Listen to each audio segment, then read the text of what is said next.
Hey guys, welcome back to my channel. I'm on my way out the door, headed to the studio, but I wanted to come on and show you guys everything that I use for my beauty shoots. Today I have a beauty shoot scheduled, so I'm gonna show you the equipment that I take with me on all my beauty shoots, my go-to setup. So let's talk about my camera and my lens that I use for beauty shoots. So I would show you my camera, but I'm actually filming on it. It's the Canon EOS R, and I pair this up with my Canon 100mm macro lens. This is a L series. It doesn't look like one because I've been using it so long that the red ring kind of came off. But when you pair this up with the Canon EOS R, it does a very good job. It never let me down for any beauty shoots.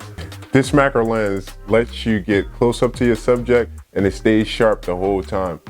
Do yourself a favor and go out and buy one. They're very cheap for an L lens. Like I probably picked this up for about $500 and that was a couple years ago, and I've been using it ever since. And now that I picked my niche, I'm gonna start shooting beauty and fashion. This thing will get a lot of work out of me. But go pick one of these up, and this is my go-to lens for my beauty work. Now that you know what type of camera I use and what type of lens I use for my beauty shoots, let's talk about lighting. So the light that I use, or the strobe that I use, is the Godox 8600 Pro. I would give you all the specs on this. To be honest, I just picked it up because it was popular at the time, that I had money in my pocket and I could buy another strobe. I wanted to upgrade my strobe that I used previously. So I like to shoot my beauty shoots at a higher f-stop. So I shoot around like f11, f13, just because I want everything in focus.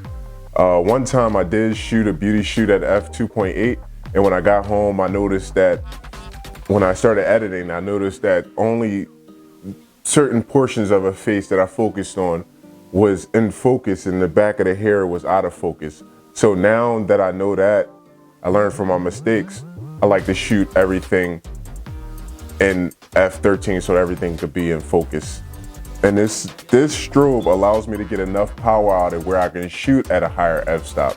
So if you're dealing with that problem, or if you want everything in focus, shoot at a higher f-stop and get a stronger strobe. But yeah, I like this strobe. I don't have a need right now to upgrade it, but when I do, I will upgrade it. So that's my lighting. So let's talk about my modifier. The modifier that I use for all my beauty shoots is my beauty dish. This is a 20-inch beauty dish, and it comes with a grid and a sock for extra diffusion.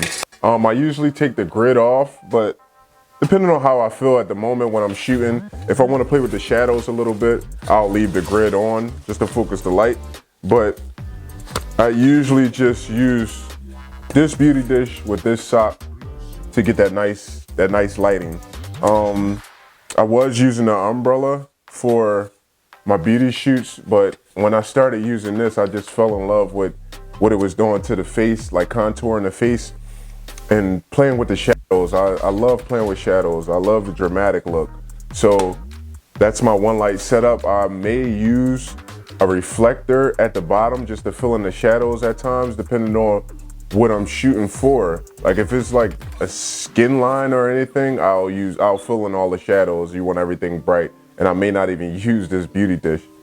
But yeah, today I'll be using this beauty dish with this sock.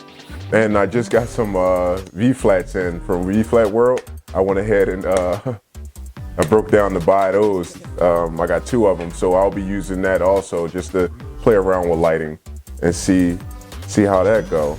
But let me get to the shoot.